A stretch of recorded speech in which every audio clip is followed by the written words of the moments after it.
दोस्त होना बुरा नहीं है। मैं मुझसे बुरा नहीं मानता। एक अच्छे दोस्त के साथ नोट्स है, बुक्स हैं, बैठते हैं, इसको मैं बुरा नहीं मानता। लेकिन हमारी बच्चियों का दोस्ती के नाम पर शोषण, एक्सप्लॉयटेशन, शारीरिक शोषण, परोसना, और हमारी बेटियों को फंसाकर सेक्स रैकेट चलवाना, पैसे कमाने का जरिया, नजरिया, बच्चियों को प्रलोभन, लोभ, जो 10 ईयर की बच्ची होती है वो समझ नहीं पाती। यह जो रैकेट है, यह जहर है। यही मेरी लड़ाई का जहर है। मैंने कभी जिंदगी में डॉक्टर को इस तरह बर्ताव और व्यवहार करते नहीं देखा। पहली बार एक डॉक्टर सबको मिटा रहा है, सबके घर को खोल रहा है। जब ये गलत नहीं है तो इनको इतना डर किस बात का है? चोरी और सीना जोड़ी,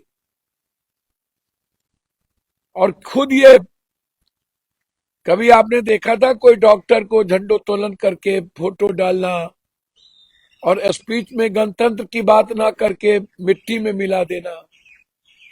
इसके मोबाइल को चेक क्यों नहीं कर रहे? बुद्धा डेंटल कॉलेज में मनीष रंजन के यहाँ किस किस जिले से पेशेंट आता है, और वहां हॉस्टल की लड़कियां पेशेंट लाने वाले ड्राइवर और अन्य लोगों को परोसे जाते। धन्यवाद दूंगा अनिल सान्याल को जिन्होंने बात नहीं मानी। नॉर्मल पोस्टमार्टम के लिए किन की फोन गई?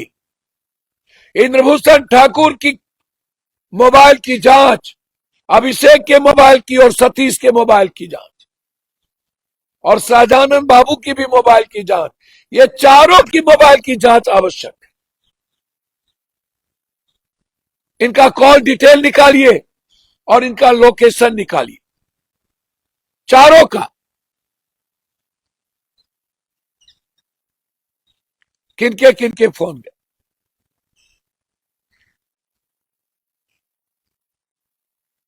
कितना इनाम दीजिएगा इन आईएस ठाकुर को, और कितना कमाइएगा?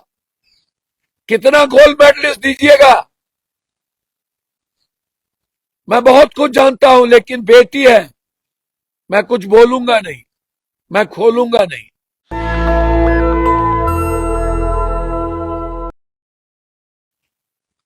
पूर्णिया में एक बच्चे की हत्या कर दी गई, एक शर्मा परिवार के कारण।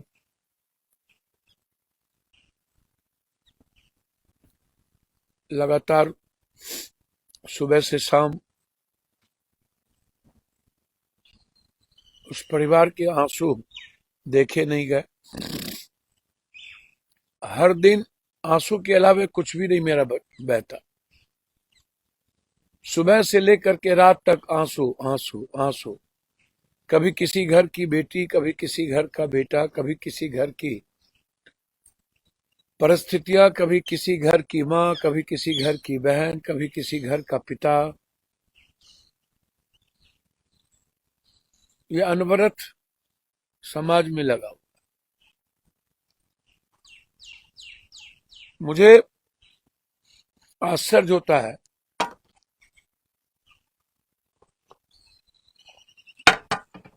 नीट्स की बच्चे के हत्यारे को बचाने में क्यों लगे। सवाल ये नहीं है कि हमारी बच्ची हॉस्टल में रहती है, दोस्त हैं, हमारे बच्ची डिस्को जाते हैं, एंड्रॉइड फोन रखते हैं, 22,000 23,000 की जीन्स पहनती हैं। निश्चित रूप से यह दायित्व पिता का भी है, माँ का भी है, भाई का भी है। और दोस्त होना बुरा नहीं है, मैं मुझसे बुरा नहीं मानता। एक अच्छे दोस्त के साथ नोट्स है, बुक्स हैं, बैठते हैं, इसको मैं बुरा नहीं मानता। लेकिन हमारी बच्चियों का दोस्ती के नाम पर शोषण, एक्सप्लॉयटेशन, शारीरिक शोषण, परोसना, और हमारी बेटियों को फंसाकर सेक्स रैकेट चलवाना, पैसे कमाने का नजरिया, बच्चियों को प्रलोभन, लोभ, जो 10 ईयर की बच्ची होती है वो समझ नहीं पाती। यह जो रैकेट है, यह जहर है, यही मेरी लड़ाई का जहर है। मेरी लड़ाई का जहर मेरी बच्ची नहीं है, या बच्ची के दोस्त नहीं है। लड़ाई का जड़ यह है कि बच्ची सिंगापुर जाती है, बाहर भी जाती है। जो सरस्वती छात्रावास है, आप जाइए चेक करिए वहां किस बच्ची के नाम से सिंगापुर का पासपोर्ट बना हुआ है। जाइए, बच्ची का सिंगापुर का पासपोर्ट क्यों? और माँ बाप सूद लेने वाला।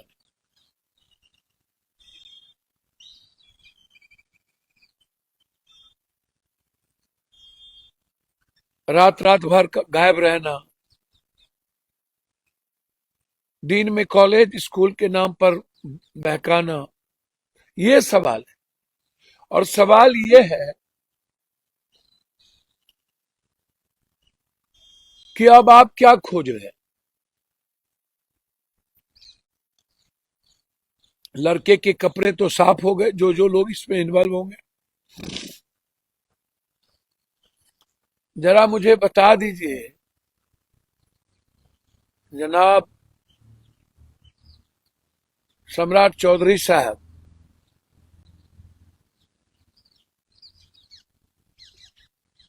कि अब आप कौन सी जांच करेंगे?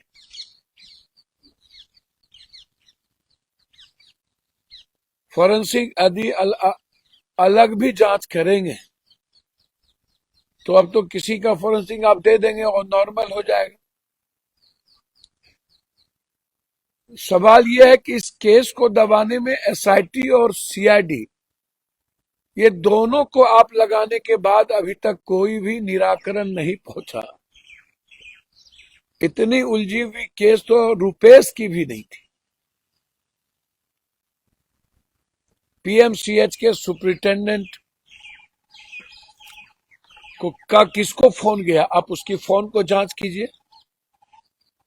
सतीश के फोन को जांच कीजिए कि उस वक्त किस किस का फोन सतीश को आया, सतीश किस किस से बात किया। ये जो डॉक्टर सतीश है, इसको किसका बैकअप है? मैंने कभी जिंदगी में डॉक्टर को इस तरह बर्ताव और व्यवहार करते नहीं देखा। पहली बार एक डॉक्टर सबको मिटा रहा है, सबके घर को खोल रहा है। जब ये गलत नहीं है तो इनको इतना डर किस बात का है? चोरी और सीना जोड़ी, और खुद ये, कभी आपने देखा था कोई डॉक्टर को झंडोत्तोलन करके फोटो डालना और स्पीच में गणतंत्र की बात ना करके मिट्टी में मिला देना? इसके मोबाइल को चेक क्यों नहीं कर रहे? बुद्धा डेंटल कॉलेज में मनीष रंजन के यहाँ किस किस जिले से पेशेंट आता है, और वहां हॉस्टल की लड़कियां पेशेंट लाने वाले ड्राइवर और अन्य लोगों को परोसे जाते। आप बुद्धा का क्यों आप नहीं करते हो? बाईपास में जितने भी लगभग फिर मैं लगभग कह रहा हूं, 1-2% को छोड़ के नर्सिंग जो है वो गलत है और गलत व्यापार करते हैं, गलत धंधे करते हैं। नर्सेस के नाम पर हमारी बच्ची को बरगलाना। तो ये डॉक्टर अभिषेक सतीश की क्या भूमिका है, और अभिषेक कौन है? ये सवाल क्यों नहीं उठ रहा है? अभिषेक ने किसको किसको फोन किया? इंद्रभूषण ठाकुर, जिसको 2 बार बिहार सरकार के द्वारा एक्सटेंशन मिला हुआ है, लग रहा है कितने बड़े ये क्रांतिकारी डॉक्टर हैं। इंद्रभूषण ठाकुर, इसकी संपत्ति की जांच की मांग करता हूं मैं सुप्रीम कोर्ट तक इसकी संपत्ति को लेके जाऊंगा। अमृत, इनकी बेटी का नाम स्प्रीता। स्प्रीता, इस प्रीता को प्रत्येक सब्जेक्ट में गोल्ड मेडलिस्ट कैसे मिला हुआ? स्प्रीता सो कौन सा ये दुनिया का सबसे जीनियस मेरिटेरियस लड़की थी कि हर सब्जेक्ट में इनको गोल्ड मेडल? क्या आप जांच नहीं करेंगे? इसके पीछे कारण कौन है? किन किन लोगों ने इनकी मदद की है? ये कौन है? इसके पीछे बिहार सरकार में सेकेंड थर्ड मैन है। अब तो सेकेंड मैन हो गए, थर्ड मैन है। जो एलएनटी के पहले और जगह घर बने तब भी इन्होंने पैसा पहुंचाया, और 5,000 करोड़ रुपया एलएनटी का पैसा ये 3 आदमी को पहुंचाया। इनको एक्सटेंशन पर एक्सटेंशन, एक्सटेंशन पर एक्सटेंशन। कल पीएमसीएच में चिट्ठी निकली है, उन लोगों को, कुछ लोगों को अलग अलग किए गए। इनकी बेटी और दामाद पीएमसीएच में ही थे। अभी बेटी जीएमएस में है और दामाद एलएनजेपी में। और इनका अब अवधि पूरा हो गया, लेकिन 30 तारीख 31 तारीख को फिर इसे एक्सटेंशन देने की तैयारी चल रही है। तीसरे बार एक्सटेंशन कभी आपने अपने जीवन में सुना? क्योंकि और भी एलएनटी का पैसा उस हॉस्पिटल में मिलना है। ये वही डॉक्टर हैं जिन्होंने अनिल संड्याल, माइक्रोबायोलॉजी और एनाटॉमी के 3 डॉक्टर के द्वारा जो पोस्टमार्टम रिपोर्ट बच्ची को देखने के बाद जो मृत बच्ची की शरीर थी, जिसका वीडियोग्राफी हुआ है। अरे एम्स के डॉक्टर साहब क्या जवाब देंगे? वीडियोग्राफी देख लो ना। वीडियोग्राफी करके उसको किसका प्रेशर था, किसका फोन गया? क्या उस फोन में एक सुपरिटेंडेंट भी है? यही इंद्रभूषण ठाकुर, जिन्होंने नॉर्मल पोस्टमार्टम करने को कहा था। धन्यवाद दूंगा अनिल संड्याल को, जिन्होंने बात नहीं मानी। नॉर्मल पोस्टमार्टम के लिए किन की फोन गई? इंद्रभूषण ठाकुर की मोबाइल की जांच, अभिषेक के मोबाइल की और सतीश के मोबाइल की जांच, और शाहजानंद बाबू की भी मोबाइल की जांच। ये चारों की मोबाइल की जांच आवश्यक है। इनका कॉल डिटेल निकालिए और इनका लोकेशन निकालिए, चारों का। किनके फोन पे?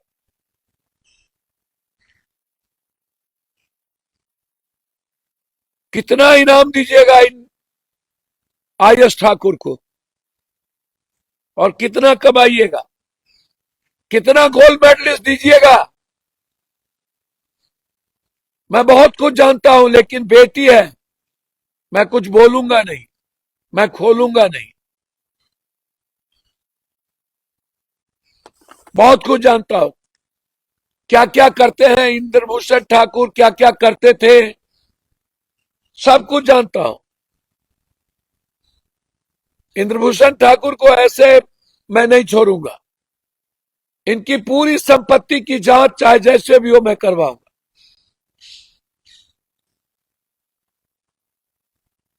बड़े बड़े सुरमा भोपाली इसके पीछे लगे हैं।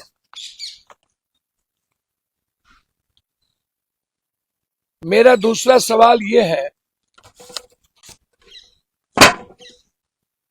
कि अभी तक डॉक्टर से पूछताछ क्यों नहीं हुई,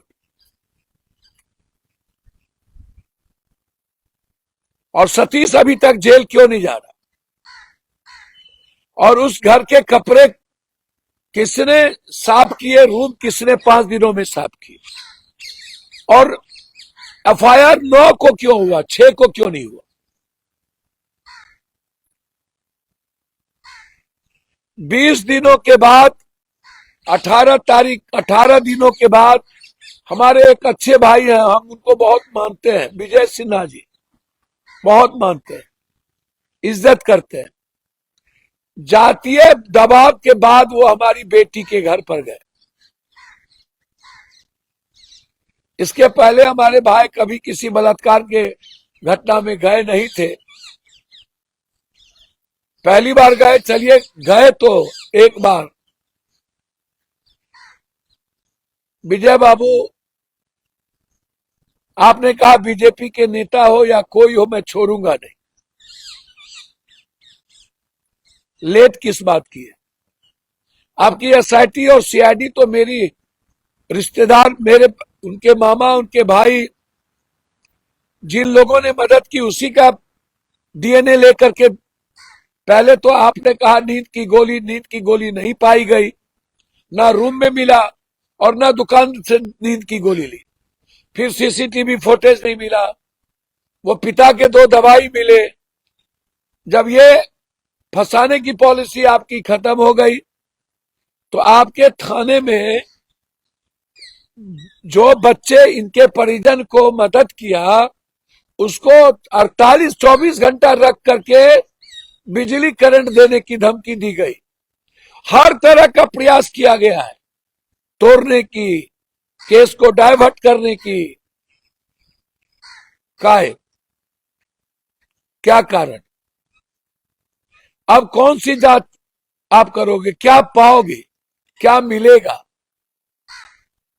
आपने तो जिसको बचाना था बचा दिया, उसके कपड़े को धोकर।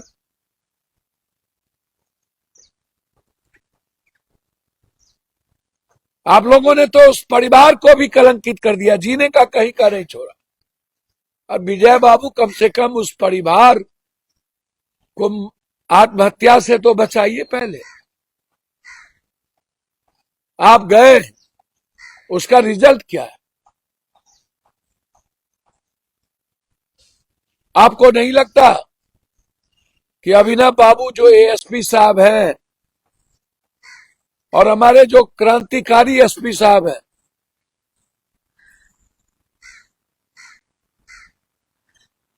और जिन डॉक्टर के कहने पर कि कोई बलात्कार नहीं हुआ, वो सतीश, अभिषेक,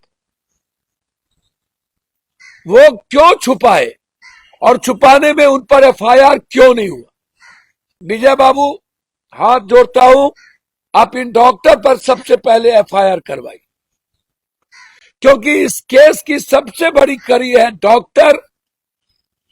ये तो मोहरा थी, इंस्पेक्टर।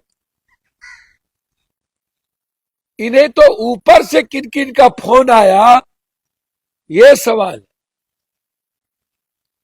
और एसआईटी और सीआईडी छोड़ दीजिए, आप सीबीआई से इस केस की जांच कराएं। यदि आप न्याय चाहते हैं पूरी बच्ची का, पूरे बिहार के बच्ची को सुरक्षित देखना चाहते हैं, तो इस केस को जानना और ओपन होना जरूरी है। ये 6 लड़के कौन है? क्या वही है जो 6 लड़के गए थे कि किसी और को मोहरा बना करके आप डीएनए ले रहे हैं?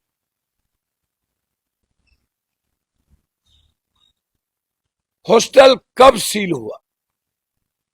इतना दिन हॉस्टल क्यों खुला था? और अभिषेक डॉक्टर और मनीष रंजन का क्या रिश्ता है? इन दोनों के टेलीफोन कॉल का डिटेल और सीसीटीवी फुटेज। ये अभिषेक रंजन बहुत क्लोज है सरकार के किसी व्यक्ति से।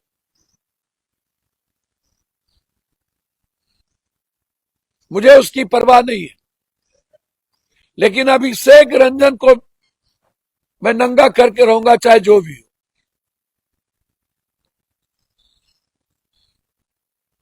शतरंज के मोहरे के विषाद में यह भी एक आदमी है,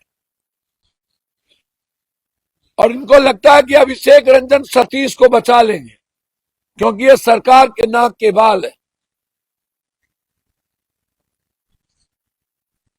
सीबीआई इंक्वायरी चाहता हूं मैं।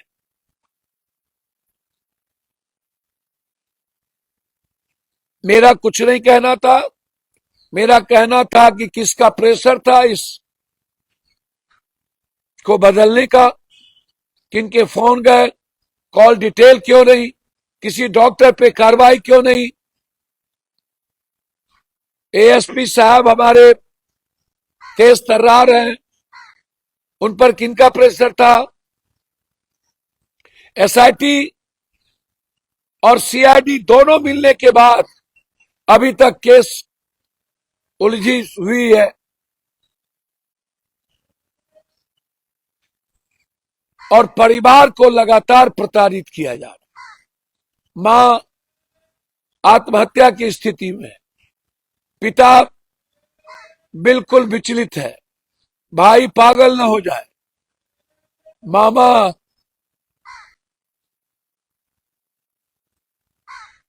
पर क्या गुजर रहा। जो बच्ची 2 लड़की सपोर्ट की थी उस हॉस्टल के भीतर, उस पर भी, उससे भी पूछा गया। वार्डन से अभी तक पूछा नहीं गया। वार्डन की गिरफ्तारी नहीं हुई है। वार्डन की गिरफ्तारी क्यों नहीं हो रही? वार्डन से क्यों नहीं पूछा जा रहा? मेरा यही सवाल था इन बिंदु पर कि गोल्ड मेडलिस्ट क्यों, सब सब्जेक्ट में गोल्ड मेडलिस्ट कैसे?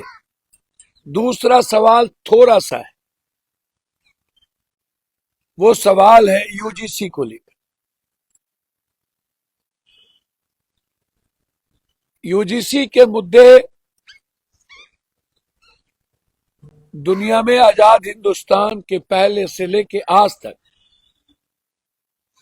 मैं ऐसा नहीं मानता हूं। कुछ लोग जब ये बात कहते हैं, राजपूत, ब्राह्मण, भूमिहार, लाला, पत्रकार लोग, और उसमें मुझे आश्चर्य होता है। मैंने जिंदगी में कभी किसी कवि को जात पात करते नहीं देखा, किसी बाबा को जात पात करते नहीं देखा। पहली बार 2-3 ऐसे बाबा हैं, बहुत बाबा किए शुरू से, शंकराचार्य के काल से भी हुआ, लेकिन इतना खुल्लम खुल्ली ये बाबा लोग, इतना घटियापन, इतना गंध पैदा करना। एक तो बाबा तो खुल्लम खुल्ली हमको गाली दिए थे हमारे गिरिराज भाई के कारण। उसने फिर बोला कि आत्महत्या कर लेंगे, कर लेना चाहिए। और ये जो क्रांतिकारी कवि हैं कुमार विश्वास, ऐसे कवि को चुल्लू भर पानी में डूब के मर जाना चाहिए। जो समाज को, हमारे बच्चे समाज को नहीं तोड़ रहे हैं, जिनकी दुकान नहीं चल रही है वो इस तरह के आवाज को उठा करके समाज को तोड़ने में लगे। इसमें कोई ऊंची जात और पिछड़ी जात का मुद्दा नहीं है। मैं स्वीकार करता हूं एसटी, एससी, ईबीसी के यदि कहीं सामाजिक शोषण हुआ होता है तो उसमें कुर्मी कोयरी, कुशवाहा और जादव समाज भी है। जनरल में सिर्फ भूमिहार ब्राह्मण राजपूत ही नहीं है, जनरल में जादव, कोयरी, कुशवाहा, कुर्मी भी है।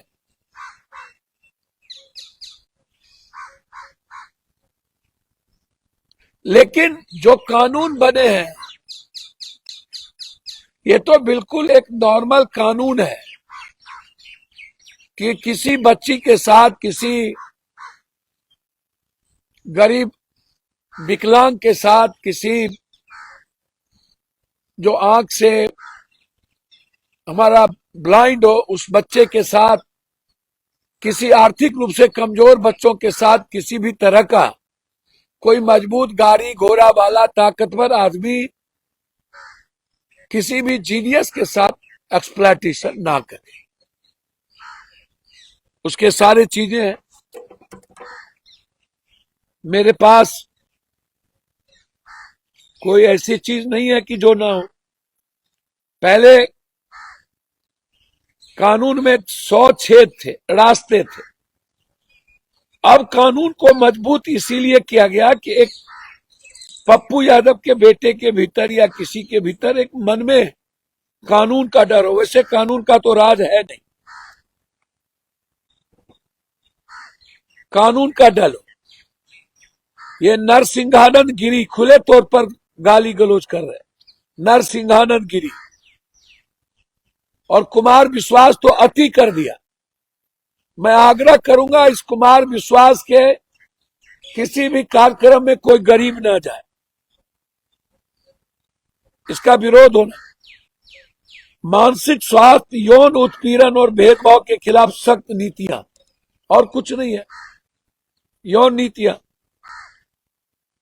महिलाएं और दिव्यांग छात्रों के लिए समावेशी नीति। संस्थाओं में निर्णय निर्माण, रिपोर्टिंग और प्रशासनिक प्रक्रिया सार्वजनिक जवाबदेह। Equality cell, code of conduct. शिक्षकों और स्टाफ के लिए जैसे आप जाति के आधार पर नंबर दे देते हैं, कुछ कर देते हैं, आप शोषण करते हैं, आप कुछ बोल देते हैं। अब तो कोर्ट में जज लोग भी ओपन बोलते हैं जाति पाति के रूप में। नीतियां, डाटा आधारित मापनीय परिणाम, नियमन और मॉनिटरिंग की शिक्षा की गुणवत्ता। मतलब यदि आप गलत करेंगे तो ये एक जगह बन गया कि जहां हम अपना कंप्लेन कर सकते हैं, और वो सिर्फ जांच करेंगे सही और गलत का, बस इतना ही है। कंप्लेन करने का एक सेल बना, और उस सेल में हम कंप्लेन करेंगे तो जो जेन्युइन होगा तो वो कॉलेज डरेंगे, वो स्टाफ डरेंगे, पप्पू यादव का बेटा डरेगा, डिफेंडर पर चढ़ने वाले लोग डरेंगे। इसमें कहीं ऊंची जात और पिछड़ी जात नहीं है, कहीं ऊंची जात की बेटी और पप्पू यादव की बेटी नहीं है। आप कहते हैं कि कोई प्रपोज करेगा और यदि नहीं माना तो हमको फंसा देगा। ऐसा हुआ कभी दुनिया में? कोई लड़का बिना लड़की के इच्छा के बगैर और बगैर प्यार के बगैर कोई किसी को प्रपोज कर दे, और प्रपोज करने के बाद नहीं माना? इस तरह की मानसिकता की बात करने वाले जिनकी दुकान चाहे वो कोई हो, हम करनी सेना के से साथियों से कहना चाहेंगे, आप आवाज उठाइए। और हर वर्ग और समाज के लोगों को आवाज उठाने का राइट है। मंडल कमीशन जब आया था तो ऊंची जात के बच्चे ने भी अपने अधिकार की आवाज उठाई, और दलित एसटी एससी भी आवाज उठाई।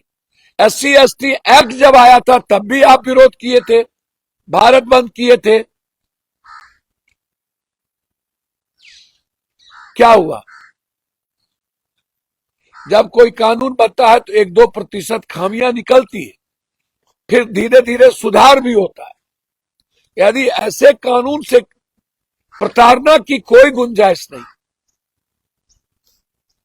भरोसा रखिए। और भैया एसटी, एससी, ईबीसी, ओबीसी के लोग आपके भाई ही तो हैं, हिंदू ही तो हैं।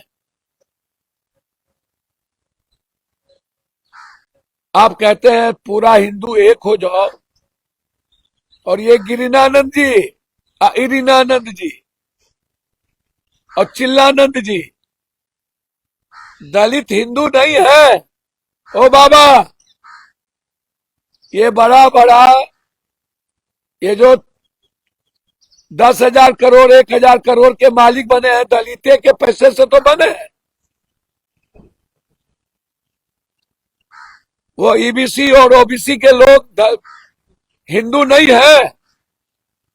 जब वोट की बारी आती है तब आपको हिंदू भी नजर आता है, और जब एसटी, एससी को एजुकेशन, इकोनॉमिकल बढ़ाने की बारी आती है, नौकरी की बारी आती है, तो आप तो आरक्षण पर हमला करते हैं। ऊंची जात के बच्चों के लिए 10% आरक्षण दिया गया कि नहीं? हम चाहते हैं 15% कर दीजिए, लेकिन 67% आरक्षण ईबीसी का करिए, एकदम करिए। लेकिन इसके लिए हाय तौबा नहीं बची, समाज को मत बांटिए। हम हाथ जोड़ते हैं करनी सेना के नेताओं से, आप अच्छा काम करिए। जब प्रताड़ित हो राजपूत समाज तो आप निश्चित रूप से लड़िए, उठाइए, हम आपके साथ खड़े रहते हैं। हमारे लिए कोई जाति नहीं है, आपके लिए भी कोई जाति नहीं हो, लेकिन आप करिए। लेकिन जो बड़े बड़े पत्रकार लोग ये बकवास कर रहे हैं, भूमिहार, ब्राह्मण, राजपूत, लाला, क्या यही लोग प्रताड़ित करते हैं और लोग नहीं करते हैं? मैं तो कह रहा हूं, प्रताड़ना करने में ज्यादा दबंग और नेताओं की भी भूमिका होती है, कुर्मी समाज की भी होती है, कुशवाहा समाज की भी होती है। ऐसा कहां कह रहा हूं कि नहीं होती है। दलित में भी कुछ मजबूत समाज है, वो भी करते हैं, लेकिन वो दबंगाई नहीं करते, वो कानून के आड़ में करते। यूजीसी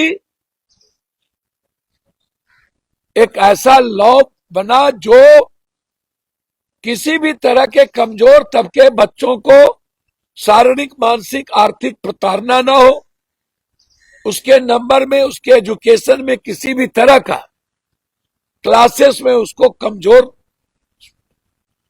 प्रताड़ना ना किया जाए, बस इतना ही है। एक कानून बनी छोटी सी, जिसमें उनके अधिकार को संरक्षित किया गया कि आप एक जगह जाके अपनी बात रखिए, उसमें तो कोर्ट है, कोर्ट देखेगा, यदि गलत कर दिया वो तो। इसलिए मैं आपसे आग्रह करूंगा, और कुमार अविश्वास, ये विश्वास नाम नहीं, इसका अविश्वास। ईबीसी भी हिंदू है, कुमार विश्वास, लंबा लंबा गप देते थे आप लोग। कहां से इतना पैसा कमाते हो, नफरत पैदा करते हो। कोई भी आज तक कभी इस तरह की भाषा का प्रयोग नहीं किया था।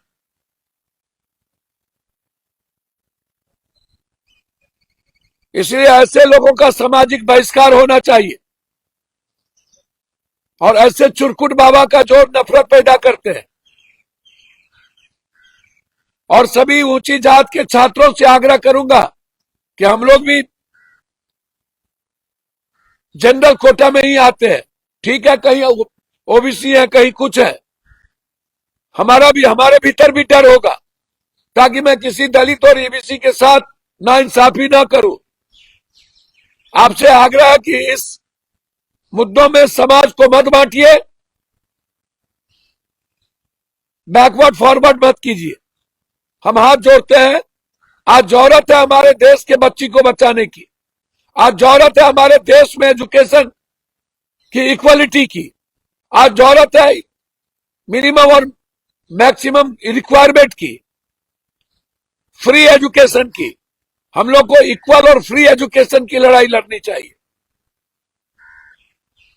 और रोजगार जो सरकार नहीं देना चाहिए, मिलकर आवाज उठाने की जरूरत है। यूजीसी के मुद्दों पर इन पार्टी को दुकानदारी चलाने मत दीजिए, ये मेरा आग्रह है। मैं किसी की आलोचना इसमें नहीं करूंगा, लेकिन ये बाबा और बड़े बड़े पत्रकार जाति के आधार पर जिस तरीके से आप बात कर रहे हैं, ये गलत है। देश के लिए, संविधान के लिए आपको शर्म आनी चाहिए। आपके लिए भी कानून बना है, स्वर्ण कमीशन भी है, स्वर्ण एक्ट भी है। ये ठीक नहीं है। समाज को मत बांटिए। और नीट्स की बच्ची और बिहार में गया की बच्ची को उठा के नालंदा में जिस तरीके से किया गया, और जिस तरीके से पूरा पुलिस, डॉक्टर और नेता का महकमा लगा हुआ है मरी मछली को बचाने के लिए, ये लड़ाई जारी है। लगातार 5 साल की बच्ची के साथ बलात्कार, लगातार बड़े बड़े व्यापारी और कारोबारी की हत्या, पूर्णिया में जिस तरीके से क्रिमिनल ने मारा है, इसके खिलाफ बड़ी लड़ाई लड़ने की जरूरत है। और लड़ेंगे, पताल से भी निकालेंगे। जहानाबाद की निर्भया बच्ची हो, या गया की, या मुजफ्फरपुर की, या बक्सर की, या पटना बड़े बस स्टैंड के बगल की, हर बच्ची की लड़ाई अंतिम तक लड़ेंगे। ये मेरा संकल्प है। देश को स्वर्ण और अगरे के बीच मत फंसाइए। अभिषेक बाबा और बड़े पत्रकार, जातीय पत्रकारों के फेर में मत रहिए। हमारी बेटी को भी इन्होंने राजपूत और भूमिहार के बीच बांटने का प्रयास किया। छी, ऐसे पत्रकार को जो अब राजपूत और भूमिहार के बीच बांटने का प्रयास हमारी बेटी को किया है। फिर मैं आग्रह करूंगा, ये आईएस ठाकुर को किसने कहा था नॉर्मल करने के लिए, और ये तीनों चारों डॉक्टर कहां गायब हैं, वार्डन कहां गायब है? 6 दिनों तक एफआईआर क्यों नहीं हुआ? किसके कहने पर बच्ची के चोट देखने के बावजूद डॉक्टर ये कहता रहा कुछ भी नहीं हुआ है? नशा का किसने प्रयोग किया, किसने बनाया? इन सब पर इंक्वायरी और इन सब को जेल भेजा जाना चाहिए। नेशनल दस्तक की आपसे गुजारिश है कि अगर इसको बचाना चाहते हैं तो नेशनल दस्तक को सब्सक्राइब करने के लिए रेड कलर के सब्सक्राइब बटन को दबाएं, फिर बेल आइकन की घंटी दबाएं। नेशनल दस्तक को बचाने के लिए बहुत जरूरी है कि हर खबर को शेयर करें, लाइक करें, कमेंट जरूर करें।